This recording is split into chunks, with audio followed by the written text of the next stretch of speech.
Custard powder ತಂದಿದ್ದೆ ಮನೆಯಲ್ಲಿ. ಒಂದು ಬೌಲಿಗೆ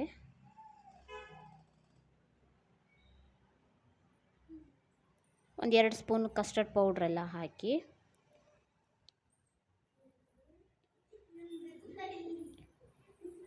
ಉಗುರು ಬೆಚ್ಚಗಿರೋ ಹಾಲು ಹಾಕಿ ಚೆನ್ನಾಗಿ ಗಂಟಿಲ್ದಿದ್ದಂಗೆ ಚೆನ್ನಾಗಿ ಅದನ್ನು ಕರಗಿಸ್ಕೋಬೇಕು. ಹಾಲಿನ ಜೊತೆಗೆ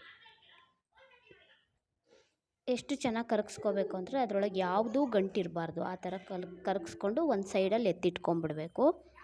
ಆಮೇಲೆ ಒಂದು ಪಾತ್ರೆಯಲ್ಲಿ ಹಾಲಿಟ್ಕೊಂಡು ಅದು ಚೆನ್ನಾಗಿ ಕುದಿಬೇಕು. ಚೆನ್ನಾಗಿ ಕುದ್ದ ಮೇಲೆ ಚೆನ್ನಾಗಿ ಕುದಿಯೋಕ್ಕೆ ಬಿಟ್ಟಿದ್ದೀನಿ. ಅದನ್ನು ಚೆನ್ನಾಗಿ ಕುದಿಯೋಕ್ಕೆ ಬಿಟ್ಟಿದ್ದೀನಿ.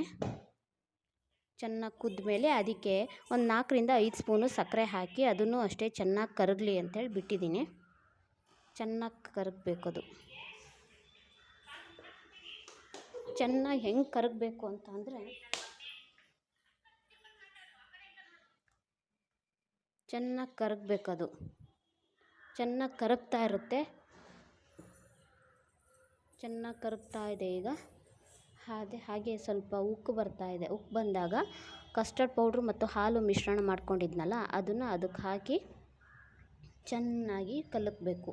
ಸ್ಪೂನಿಂದನೋ ಚಮಚದಿಂದನೋ ಎಲ್ಲ ಚೆನ್ನಾಗಿ ಕಲಕ್ತಾ ಇರಬೇಕು. ಅದು ಸ್ವಲ್ಪ ಗಟ್ಟಿ ಆಗ್ತಾ ಬರುತ್ತೆ. ಹೆಂಗೆ ಗಟ್ಟಿ ಆಗ್ತಾ ಬರುತ್ತೆ ಅಂತಂದರೆ ಅರರಿಟ್ಟು ಗಂಜಿ ಮಾಡ್ತೀವಲ್ಲ ಆ ಥರ ಗಟ್ಟಿ ಆಗ್ತಾ ಬರುತ್ತೆ. ಹಾಗೆ ಕಲಕ್ತಾ ಇಟ್ಕೊಬೇಕು. ಅದು ಒಂದು ಹದ ಬರುತ್ತೆ, ಗೊತ್ತಾಗುತ್ತೆ ಅದು ನಮ್ಗೆ ಯಾವ ಥರ ಹದ ಅಂಥೇಳಿ.